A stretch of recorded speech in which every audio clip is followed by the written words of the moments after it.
have you along, my fellow tech enthusiasts. I'm Sam Bushman. Jay Harrison's with me, and we keep an eye on tech so you don't have to. This broadcast is brought to you by NetworkProvidersInc.com. You've got a partner when it comes to IT, whether you want somebody for strategic IT or tech stuff, whether you want somebody to run a help desk for you, whether you want somebody to have endpoints for security, someone to manage your routers, somebody to help you with all your software. You've got a friend in the IT business. Think NetworkProvidersInc.com. Wow, Jay, have we got a barn burner discussion today, don't we? Always a ton of news in tech. It never stops. Yeah.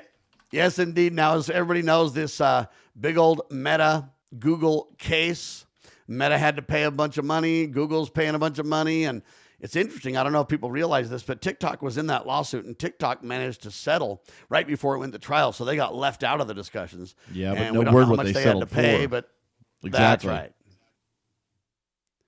So very interesting indeed.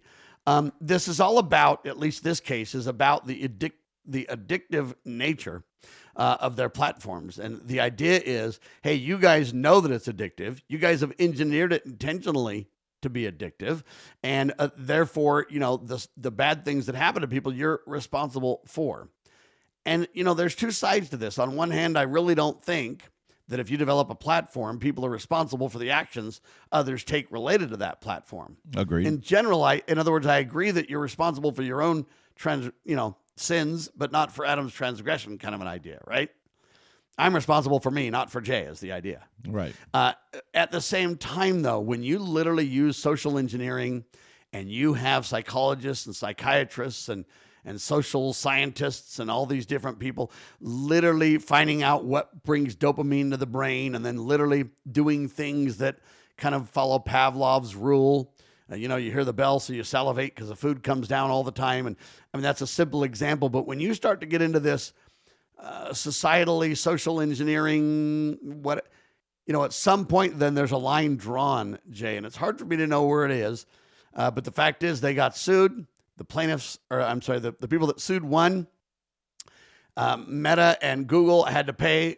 TikTok settled early, so they didn't have to, but they really paid too. We just don't know how much, and they got kept out of the news because that TikTok's already kind of on the ropes due to other issues. And this is a big deal, Jay. It is, but they've got an injunction or whatever to pay or a ruling, but I don't think they're going to. I think they're going to appeal this. No, they're not, because they're going to appeal for sure. And number two, the number that they'll end up really paying will probably be much less anyway. Oh, yeah. Much it's less. A slap on the wrist is the end of the day, too. Going back to what you said, though, about, having psychologists and stuff, do you think that these companies really do that to that level of how addictive can we make this? Are they really behind the scenes doing that, or are they just building what people want and that's how people are falling into it?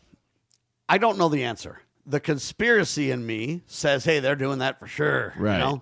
The reality in me says, I don't know. I don't know if they're really that sinister. But at the end of the day, I don't know that it takes being super sinister.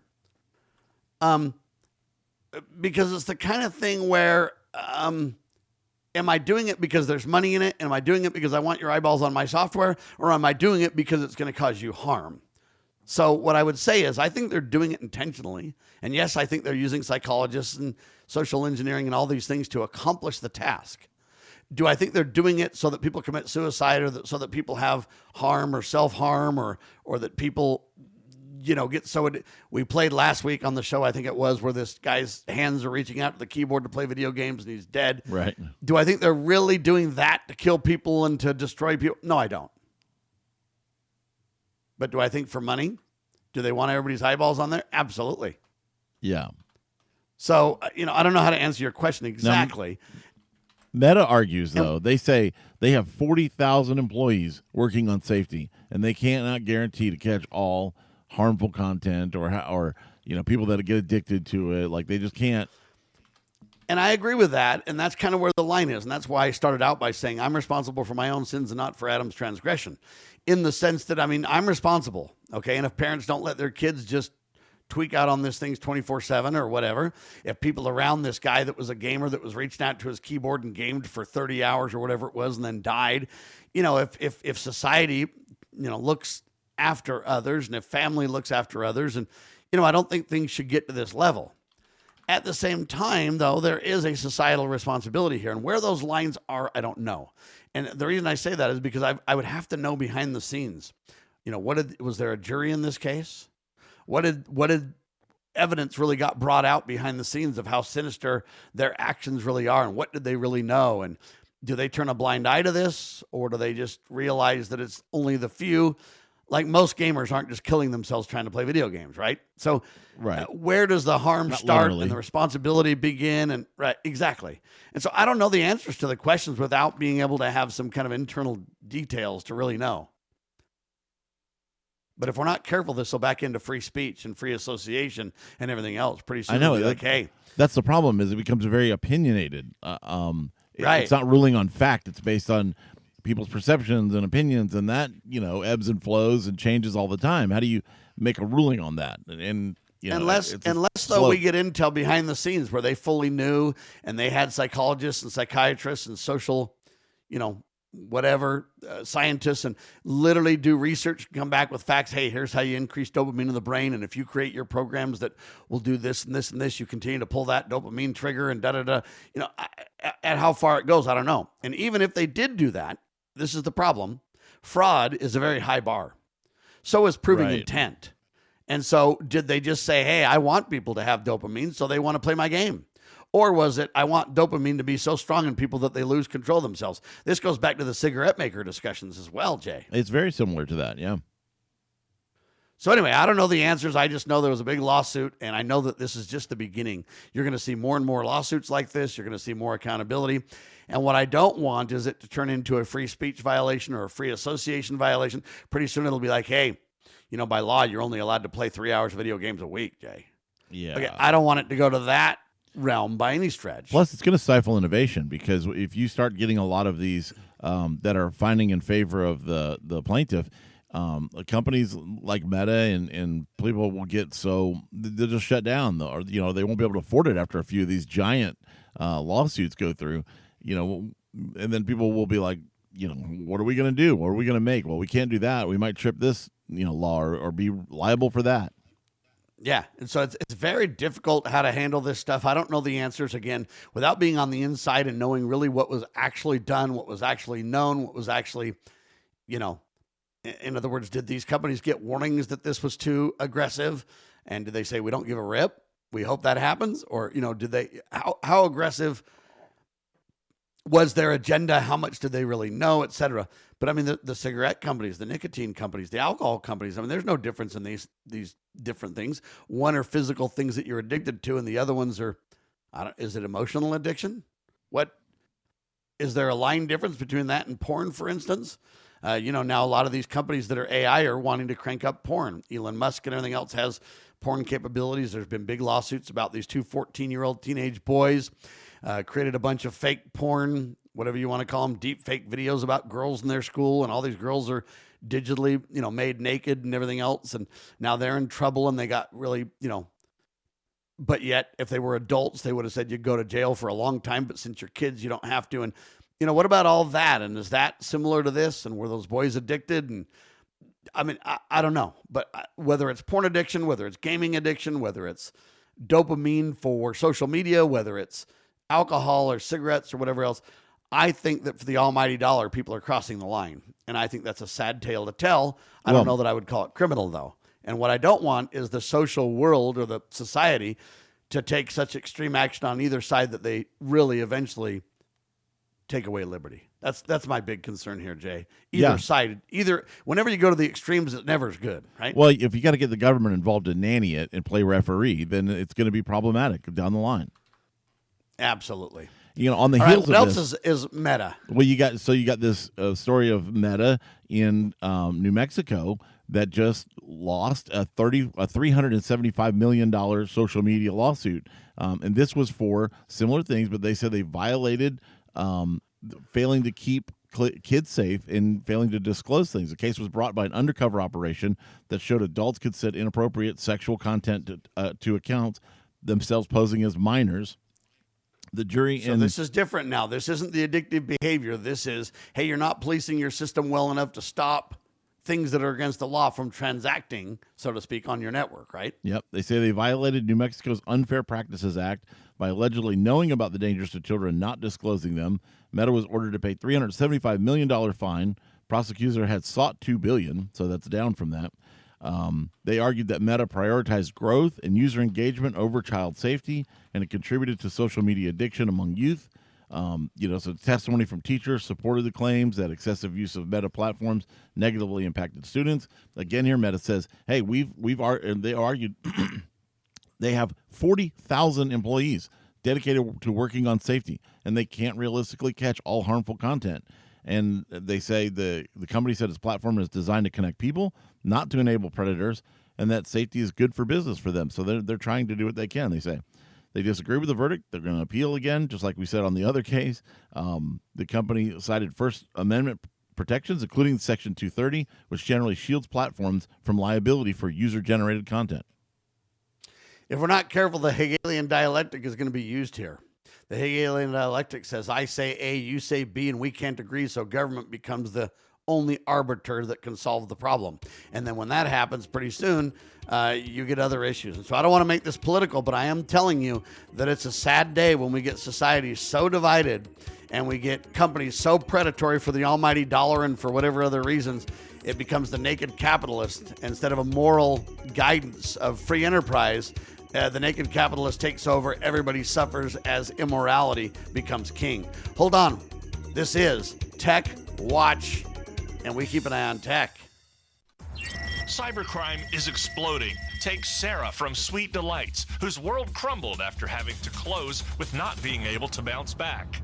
Small businesses are prime targets, but the right strategies can keep yours safe. Jay Hill, CEO of Network Providers, has co-authored The Cyber Playbook Simplifies Cybersecurity for Business Owners with Strategies to avoid costly breaches and fines, build a strong cyber attack response, secure your business with key protections. Cyber threats aren't slowing down, but you can stay ahead. Protect your business. Ensure its security for tomorrow. Get the Cyber Playbook today at networkprovidersinc.com/cyber-playbook or call 385-446-5500 now.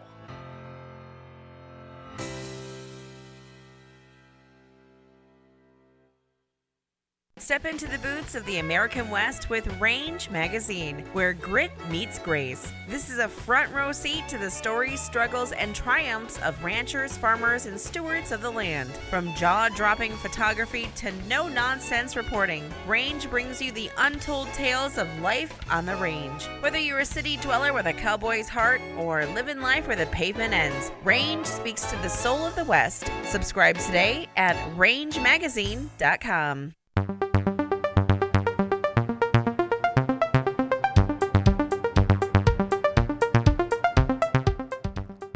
We want to make sure tech serves you. We want to make sure tech does not own you. By the way, there's a quick change from last week. We reported something, and now they've kind of changed their minds, Jay. Yeah, that's right. Meta, we talked about Meta and the Horizon Worlds, the VR universe, and that they were going to shut it down, and that was the word at the time. But they've come back. I guess enough people have complained or whatever that there's been, and so it's been up for about 4 years now, and they've decided, well, we're probably going to leave it. We're not going to shut it down right away. We're just not going to develop it or kind of spend too much money. They've decided they won't shut it down. They're going to keep it existing for people who are using it right now. VR experiences, the world's running for current users. They're going to stop developing new content for Horizon Worlds.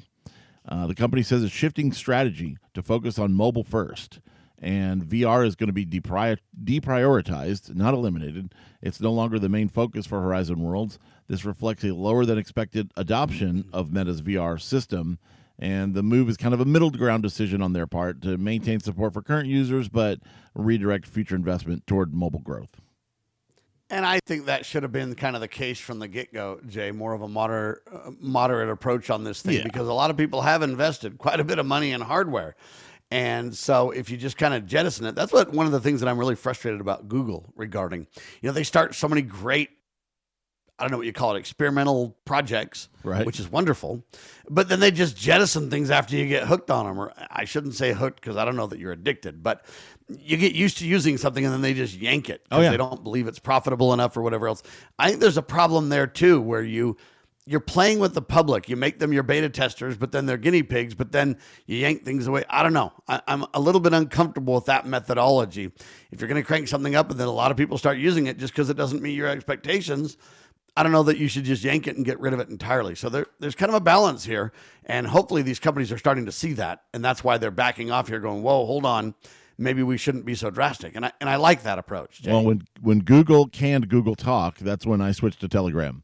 So, and I've been using it ever since. But there's things like that. Google Wave was a great idea, and it made its way into Google Docs and some other things, but they just canned that whole project too. So, they have a history of kind of doing that, and they're probably the most rapid company to start something up and then just shut it down. Like, oh, this isn't working. Right now, we see for the longest time, and we've touched on this before, but Google.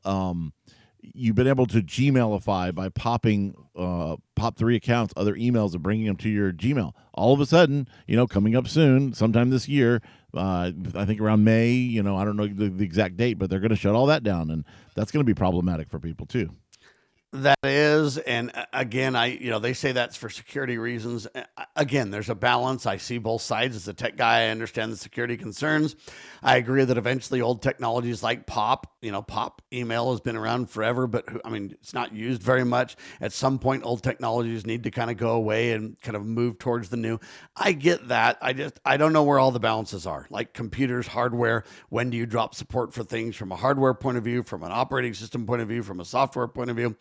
And I think there's a balance there. But I also think some of these companies move people too quickly for money. And so that they don't have to support so many backward compatible things. And I think they need to really think through that because, again, businesses and people spend a lot of money on hardware, a lot of money on software. And when it's just jettisoned, Skype is a great example. Buy Skype and shut it down. Okay, thanks. Everybody and their dog depended on Skype. A lot of people in radio and TV did too for their remote contributors and things like this. And so to me, I don't know why shut that down. Is it just because it's not profitable?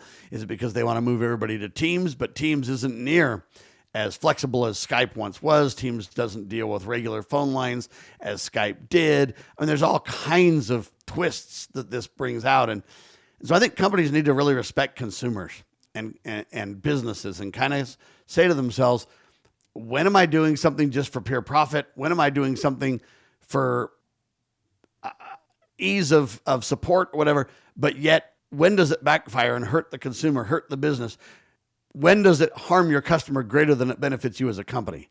And I think that they need to really work towards a sweet spot on this. I don't think the customer's always right, but I think the customer's right most of the time. And I think customers just want to be treated fairly and honestly. If I spend a bunch of money on something and I invest in that as my, quote, ecosystem, don't just pull the rug out from under me. So anyway, we'll see how all that goes, but we wanted to update that change. This is very weird, Jay. Most people don't even know what a payphone is in modern times. Right. And I'm talking even college students don't know. They've never even seen one. Exactly. But now they're putting up a yellow payphone. It's a bright yellow payphone. And it is getting Gen Z folks to call strangers 3,000 miles away. This is USA Today with this piece. And a new social experiment, they say, wants to get college students, so Zoomers, and the older generation, Boomers, talking. So it's Zoomer to Boomer, Boomer to Zoomer. Now, I don't know where that leaves me because I'm neither a Boomer or a Zoomer, but, I'm kind of feeling a little bit lonely. I'm feeling kind of lonely, Jay. No payphone for you. But the question is, can it work? And I think it's a fair question to ask.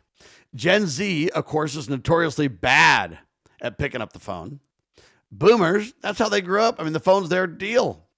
But a new social experiment wants to get the two groups talking to each other. And so outside of a busy coffee shop on Boston University campus, there's a sign on a bright yellow payphone that invites passersby. It says, call a boomer. Pick up the phone and call. In a lobby across the country, I guess this place is called Sierra Manor. And Sierra Manor is kind of a subsidized senior housing facility kind of a place. It's in Reno, Nevada, and there's the same payphone there, but this one says call a Zoomer. When a user on either end of the line picks up the phone, it automatically dials the companion phone, and whoever's on the near the other end just picks up. And so it's random people calling random people. There's no time set. There's no cost. It's free. And so you randomly walk by and pick up a phone, and then somebody randomly on the other end is supposed to answer the phone. The calls are free, they say, for both sides. And I guess this tech company decided that they're like a social experiment company. This is why I'm saying these scientists actually do these kind of experiments. This is not, made up stuff. But they installed the phones as a social experiment to connect Gen Z with older adults. Why? Because both groups are experiencing high levels of loneliness. That's why I kind of joked and said, I'm in the middle and I'm lonely now. The phones were installed the first week of March, and they'll stay at least until April the 9th, and then they might be longer if the experiment goes well. And you might think that the boomers and the Zoomers don't have anything in common. They have completely different outlooks on the world. Why would one need the other? But they say being able to connect them and encourage conversations might have positive outcome. Might have a wisdom exchange, might help people not be as lonely. And they say this is kind of strange. Literally a Zoomer sees the phone and they want to call because it's interesting and unique and cool. But buddy, they kind of get stressed out. They're just like, oh my gosh, who's going to pick up and what? And so, but this one girl says, I had to do it. How do I text them first? Yeah. I want to text them, make sure they know that I'm calling. No. She says it was nerve-wracking. You don't know if somebody's going to be online immediately, but she said, you know what? It was scary, but a good scary. And they say that they record these conversations not to know what people are talking about exactly in terms of personal details, but general details. They say they've been talking about the weather. A lot of times the Zoomers are requesting kind of knowledge from the boomers.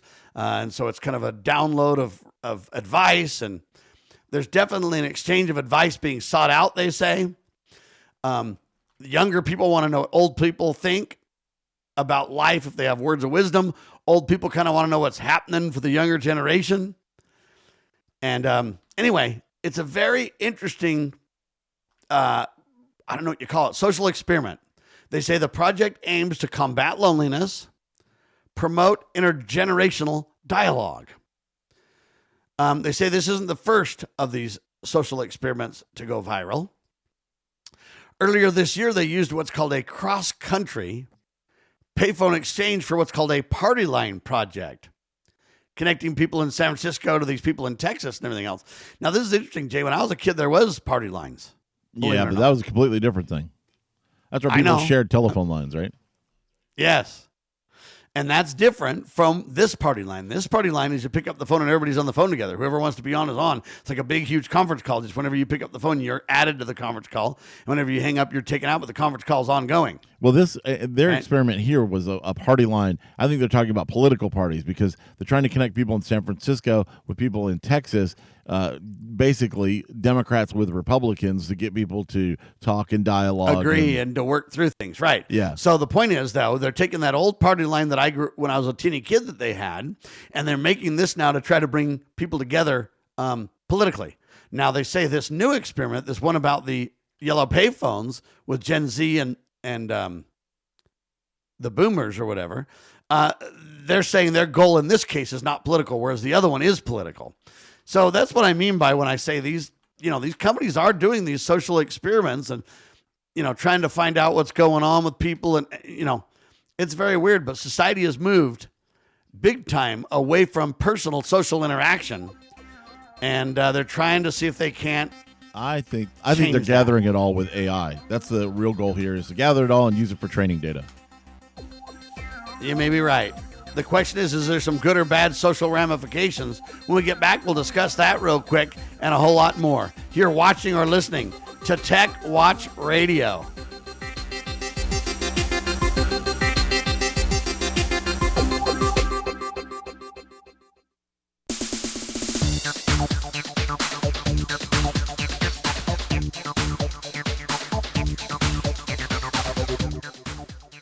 All right, happy to have you along. This is Tech Watch Radio and TV. We keep an eye on tech so you don't have to. Spread the word and share the love. NPITechGuys.com is our website. You can check out the videos there, the audio there. Spread the word. It's kind of fun. You can learn about tech. We keep an eye on tech so you don't have to. And a lot of our tech discussions aren't super like hardcore tech where you got to be a techie to enjoy it. Hopefully it relates to everybody. And hopefully it helps you understand we want tech to serve you, not own you. And we keep an eye on tech so you don't have to. Hopefully some of this is fun and interesting and educational. We're talking about this experiment these social engineers are putting together where they got Gen Z and the baby boomers talking on these phone lines. They got these big, yellow payphones, but you don't have to pay, but they look like payphones, so that they can try to get people talking. And so you just pick up a phone and talk to somebody on the other end, and boomers are talking to Zoomers and all this kind of stuff. And they want to really help people not be lonely, and they really want to bring back kind of discussions and impart wisdom. And so the question becomes, is this just AI driven? They're going to log it all and use it for AI training. Is this really an experiment to try to help the generations kind of meet in the middle? I don't know. Is this a good or bad social experiment, Jay? What do you think? I think it's all of the above. I think that they are going to use it, overtly to get people communicating and to try to do a little good. But I think they are also going to, they obviously say they're going to record it all. They're going to use it for AI. They're going to see what kind of, takeaways or elements AI can dig out of this. Maybe how is it easier for people to communicate with each other, what topics to start out with, that kind of thing. But they're also going to use it for training data and for a number of things. I think this will probably be used, for even things we can't imagine at this point. I will say this, though, and I've seen some of these stories about, for example, somehow a family met some college kid. I don't remember the whole story exactly, but somehow they met, and there was, here's how it happened. They got mixed up and sent a text to the wrong person. And then the wrong person wrote back, and then they kind of became friends, and then they invited them for Thanksgiving, and they've been kind of friends ever since based on a text that went astray. Right. And so, you kind of wonder how many of these younger people would like a kind of I don't know what you say, adopt a grandma and grandpa? And how many grandma and grandpas would kind of like to adopt younger people? And I don't mean literally adopt by paperwork. I just mean, hey, we're becoming kind of this big family or whatever. You kind of wonder, though, this might actually help with some loneliness and do a lot of people good, Jay. It could. I just wonder with those kind of distances involved. Also, you're not talking to well-established boomers that have their own house and stuff like that. That's kind of an assisted living facility, so they may have less options and things. I don't know. I think it's cool. I think it's novel. It's neat to talk about and a great experiment, personally, I think. Amen. At the least, though, younger generations are going to know what a payphone is, right? Yeah. Except they're going to say, but I didn't have to pay. They still have them around, but they're. Yeah. Whenever I see one, I try to go see if it worked. And most of the time, even when they have them around, they don't work, though. Yeah. And who's carrying change anyway nowadays? Hardly. Yeah, because, well, I guess you still can get a quarter maybe, but pennies are gone. So I have seen where people converted payphones, though, to just wireless phones. And then, you can put tap to pay or whatever. And I've seen some modernized payphones. But, this day and age, everybody has a cell phone on them. And if you don't, your neighbor does, so. Well, and you can get a phone pretty cheap now. You can buy a phone for $50 at 7-Eleven or whatever. I know they're called burner phones or whatever else, but you can also get like Tello and other phone services where you can get, texting only in 300 minutes for $5 a month. And it's getting to where that's, I don't think those things will take off and do well. But at the end of the day, I hope that it helps with people's lives. It's an interesting experiment to say the least. I hope they use the takeaways for positive purposes, not just negative, whatever. But I found it fascinating and thought it was at least worthy of discussion. And it really, on the back end, though, of some of this sinister stuff with Facebook and TikTok and Meta and, Google. And, they do these social experiments. Don't believe they don't, because they do. And that's really virtual proof of them. Netflix has now announced an increase. Jay, do you want to go over this? This is the third time in like a year they're increasing costs, Jay. Well, they say that this is the first time they've made a price hike since January of 2025, so a little more than a year. It feels like that, though, with the constant price hikes. They say their prices are going to increase by $1 for the ad-supported tier, so it'll now be $8.99 a month, and then $2 for the ad-free platforms. So this change is going to be effective immediately for new members as of March 26. Existing members will see the new prices based on their billing cycle and how it rolls out. The standard ad-free tier will now cost $20 per month. The premium tier is $27 per month. I'm rounding up. It's actually $26.99, but just so you get easy numbers. Additionally, adding an extra non-household member to any plan will cost $1 more. That seems like a pretty good bargain if you wanted somebody who wasn't part of your household to share your Netflix account. So that could bring it up to $8 for ad-supported, $10 for other plans. So, oh no, I'm sorry. I misunderstood that. So it's going to be $8 now to add somebody. The price is going up $1 more, not that it'll be $1 more to add somebody. That's right. Yeah, Netflix holds over 325 million global subscribers, and they recently expanded with some content. They've acquired new films and series, along with broadcasting Major League Baseball. So they think that they can justify the price hike, and there you go. 325 million. I'm surprised. I thought they would have more than that, but that's a lot. I mean, that is their global audience. It isn't like they have that just in America. Well, and what's interesting to me about this, Jay, is everybody wanted a cord cut because they wanted a la carte stuff. And now that Netflix is getting more and more, I mean, I don't give a rip about baseball, buddy. Right. On TV. Just don't care.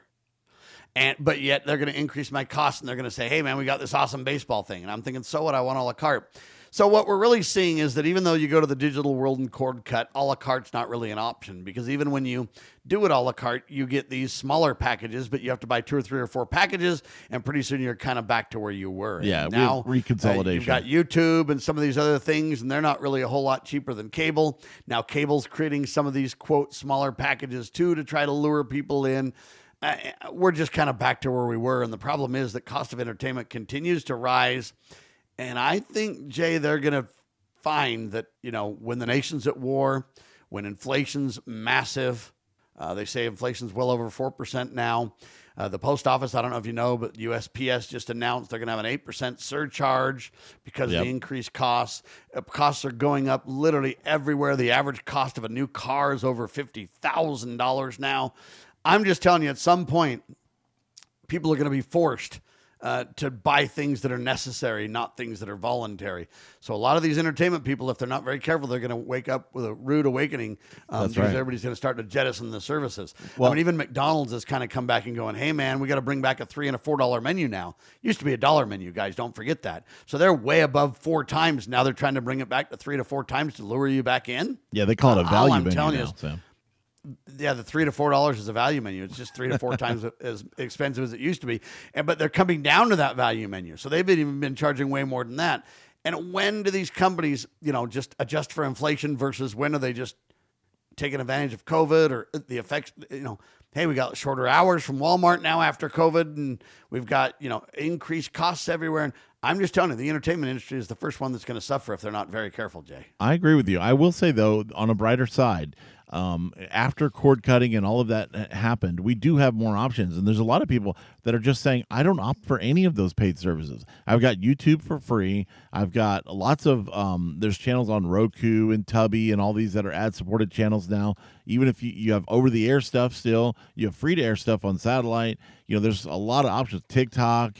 Yeah, sure, there's ads in it, but you're right. That's right. There's a lot of people that are just saying, I'm not spending anything on TV. You're right. I'm certainly not buying my problem with Netflix, package. though, is now you're basically going to pay $10 a month for the service plus ads, whereas you used to watch TV with just ads, right? Yeah, exactly. And then the satellite radio people came and want to charge you, and they said there was going to be no ads. Now there's that and ads. Then TV came along with cable, and then there became ads, and you're going to pay your cable subscription. And so they're looking to milk you on every side of the equation, and I'm telling you, at some point, they're going to run into a buzzsaw. Yep. And if you're a truck driver, Jay, you might not even have a job, so you probably won't be able to afford any entertainment, right? Well, AI is coming after that too, right? And driving. You've got the active tests being run right now, fully autonomous commercial trucks currently underway in Texas, led by companies like Aurora Innovation. They plan to increase their fleet from a handful of trucks to more than 200 by the end of this year and reach thousands by 2027. Aurora has started with a 1,000-mile delivery route between Fort Worth and Phoenix. and they're primarily transporting refrigerated Whoa. goods. That's crazy town. Yeah. California-based Plus AI is developing autonomous software for integration into international trucks by 2027, partnering with Volkswagen and the Triton Group and other manufacturers. Volvo Autonomous Solutions plans to introduce hundreds of self-driving semis into the U.S. by 2027, though partnerships with Aurora and Wabi focus on commercial deployment rather than being first in the market. You know, the problem I have with this, Jay, is even the Waymo cars and everything else are causing problems. We've talked about over the last many weeks where there's stories about collisions and there's stories when, the police come and the sirens are on, or the fire trucks or the ambulances are coming and the Waymos clog up the traffic. And we're talking about Waymos, violating traffic rules and this and that. What do you think it's going to be like with semis, dude? Triple trailer semis rolling, doing this kind of, I don't know, man. I think that's crazy. I think you'll still see news stories, but I think with Waymo, as an example, those news stories are highlights because it's so rare. That's why it's making news, because overall, the Waymo cars and taxis and stuff are probably safer than human drivers. And I think you'll see the same thing with the semis. Yeah, I don't know if that's true, but eventually it will be true for sure. Whether it's true at this point or not, I think we're getting close to the Rubicon. I'm not sure at that point. Yeah.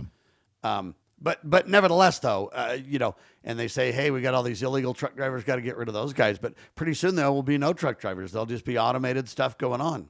Well, I don't think you'll see that actually. I think that you may see one guy piloting several trucks or running convoys or just kind of being in charge of a route. Let's say you've got a route that's going cross country. He can only drive for certain 10 hours a day or whatever the limit is on their books. You might end up with a guy that ends up being kind of the manager of the truck. And for long routes, he's doing it. But if there's problems, if something changes, if it goes off route onto a place where they don't have the telemetry for this, he takes over and becomes that guy. And it may actually free up truckers to where they can still do other things, work on other projects. And a lot of the monotonous part of trucking gets automated. And there's a lot of we say right now we don't have enough truckers, and so we can't run as many trucks on the highway. That's why it's so expensive to get a truck to haul.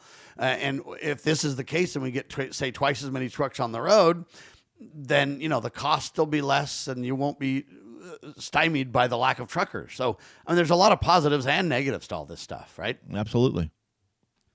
All right. Anyway, I just found that weird. So when you see a semi rolling and you are a little kid and you put up your hand and try to get them to honk, will AI be able to see the kid and honk? I don't think so. They'll see the kid, man. But they're probably not going to honk. I don't know. Maybe they'll build that in. Maybe that'll be a little Easter egg. They got to build that in there you still at least feel good. That's right. Everybody gets happy when kids do that, right? I think so. Except for the people that aren't expecting it and didn't see the kid doing it. And they're like, what's going on? Yeah, but I'm just saying when you're a little kid, that's way cool, right? Yeah. You get a trucker to do that. It's like, oh, yeah, man, that's cool. And I'm just saying that stuff's going by the wayside, people. Well, we'll see. All right. Do you know about, do you think Tilly Norwood's just the awesome chick, Jay? I've never met her. Yeah, so. You never met her. Because she's AI generated partly, but, Yeah, she's an AI generated actress called Tilly Norwood. And there's big controversy around her. All the actors and actresses are writing, going, you can't do this. You can't have this person. And so she's released a new music video titled Take the Lead. And it kind of addresses the controversy surrounding this thing. It kind of mocks them a little bit. The video is produced by a group called Article 6, I think. Right. It's an England-based company. And it showcases her participating in a variety of animated videos, visuals, playful elements. The video's opening disclaimer notes that it was created by what? Real humans, Jay? Yeah, it says it was created by 18 real humans. And they're talking about the staff behind it. Yeah. What the heck? So 18 real humans created this AI fake actress. And Norwood, that's her name's Instagram, says she's the first AI actress. And I guess she's got over 115,000 followers on her social. She was initially introduced as an upcoming actress, folks, with promotional materials, all kinds of skills. And anyway, it's weird, Jay. Yeah, it is. It's a pretty good song, though. Here she is. There's a little bit of it. Behind the code, behind the light, I'm just a tool, but I've got life. I do them come from nowhere, no. A story's always told, you know. It's not a glitch, it's taste and time, and a human touch, a grand design. They think I'm just a doll, a dream, but I got more than they believe. I'm not a puppet, I'm the star, guided by the heart. That's who we are. Actors, it's time to take. All right, there you go. Pretty good song, I think. Actually, I've watched the video before, and it's well done. It's really well produced, and it's a pretty good. It's a catchy tune too. And do you think that AI acting is here to stay, Jay? Do you think it's legitimate enough to where people will feel, when you have actors and actresses, you get you like certain actors, actresses based on their personality, based on their, deliverability. Like this person's genuine. I like them on screen, or this person's. Do you think AI can go that last mile, so to speak? I think that these guys, this is just my opinion, I think that their whole shtick with this, Tilly Norwood, is to be controversial and to kind of put it in the face of people and to say, and I don't mean in a mean way, but I mean let's address this issue, and this is how things can be done, and this is the future of things, and they kind of express this with this song is this is another tool. This is the evolution. This is the next stage, and you guys got to get used to it. You got to, and actors in general too. You need to embrace this and see what we can do with it, and not get all hung up like it's gonna take your jobs, and and that they're ruining everything, and then kind of dismiss it. And I think that's the purpose of the whole Tilly Norwood in general. And think about AI too. If you get, say, let's just pretend Sam Bushman's an actor. Okay. And you get an AI version of Sam Bushman, and then there's stunts that need to be done and different things for movies or whatever. The AI can do my part. And, there's a lot of ways that this could expand our creativity and our capabilities. And, sure. They say 18 humans created this thing. And so think about that. Is Tilly supposed to just fire all those 18 people? No, I don't think so. The question is, does tech serve you, or does tech own you? And that's really kind of, in my mind, the takeaway here that I think is worth the discussion and worth consideration. And they use this Tilly Norwood to kind of make the point, mock the reality, and say it's here to stay. You better get used to it. There's a lot of controversy, but I'm telling you, I think they're right on that point. And man, it's surprisingly good. I will give them that.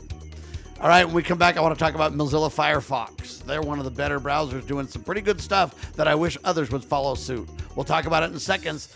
You're watching and listening to Tech Watch Radio. Your community and support your local sheriff? Join the Constitutional Sheriffs and Peace Officers Association and become a vital member of the Sheriff's Citizens Posse. At cspoa.org, we empower citizens like you through weekly webinars, arming you with the knowledge to back your constitutional county sheriff. Together, we can uphold our Constitution and ensure liberty and justice for all. Your community needs you now more than ever. Cybercrime is exploding. Take Sarah from Sweet Delights, whose world crumbled after having to close with not being able to bounce back.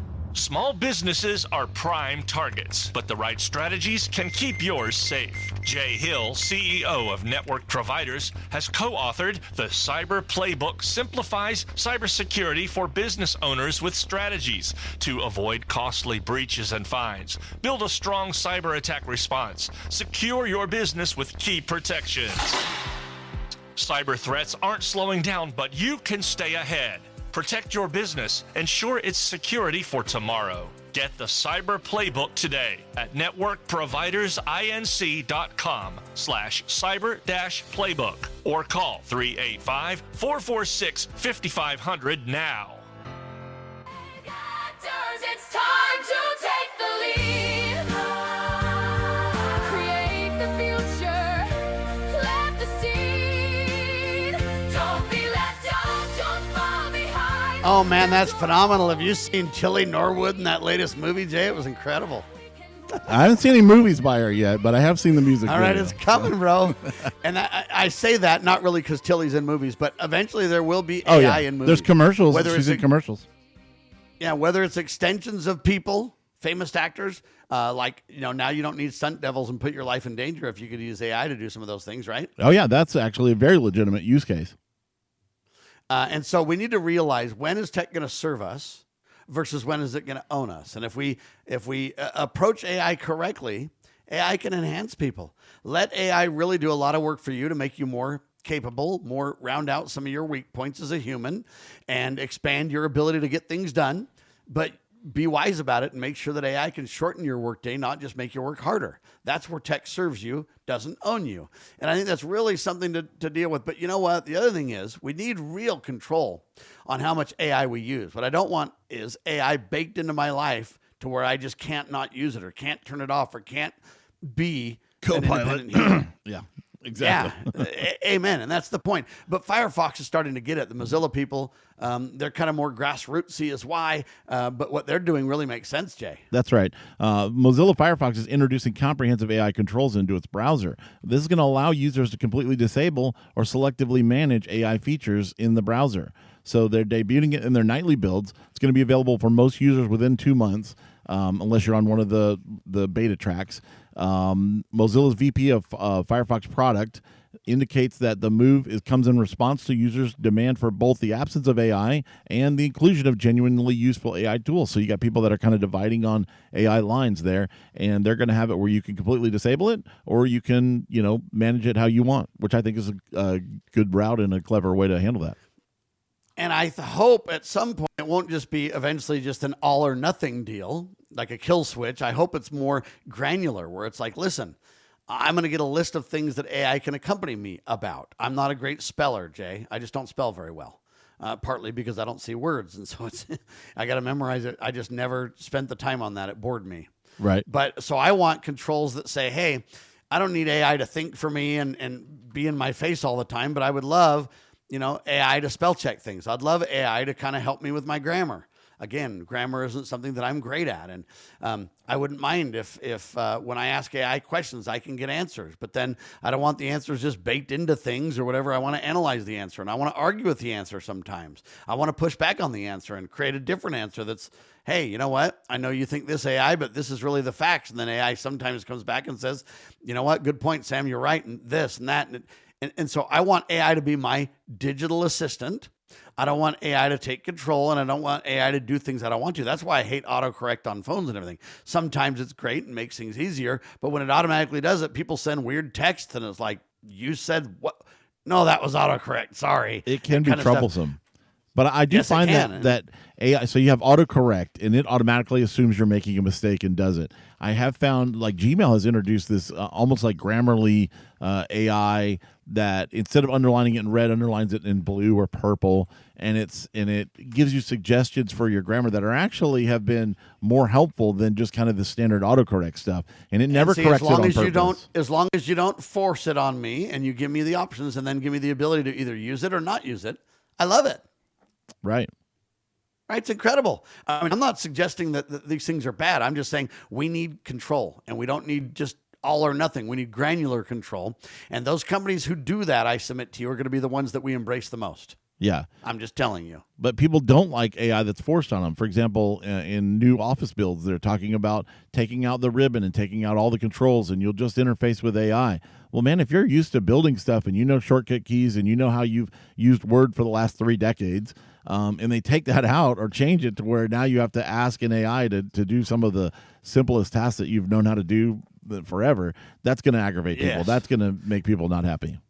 And especially if it's dumb as the early assistants, where you say something and it's just like, what? Do we remember Clippy? I don't Hello, can I help you with that? Yeah, see, I'm just saying it's that kind of stuff where it's like, so, they need to, in my opinion, listen carefully, IT industry. I'm just a redneck, high-tech guy, but follow me for a second. You want to embrace these things slowly. You want to give people granular ability to control it. You want to make sure that it becomes my digital assistant that's dang good at supporting me. Not owning me, not controlling me, not mandating, but supporting me. And I think it's absolutely doable if we try. Jay, tell everybody about Discord real quick. Oh, Discord is going to be automatically making people set to teenage on their filter unless they prove their age. So they're going to be disabling images and blurring things, and you're going to be set to teenager Don't until do you that. prove it. Stop it, because that means that they're going to get everybody's IDs. It's a disaster, folks, because then they'll leak the information. Thanks.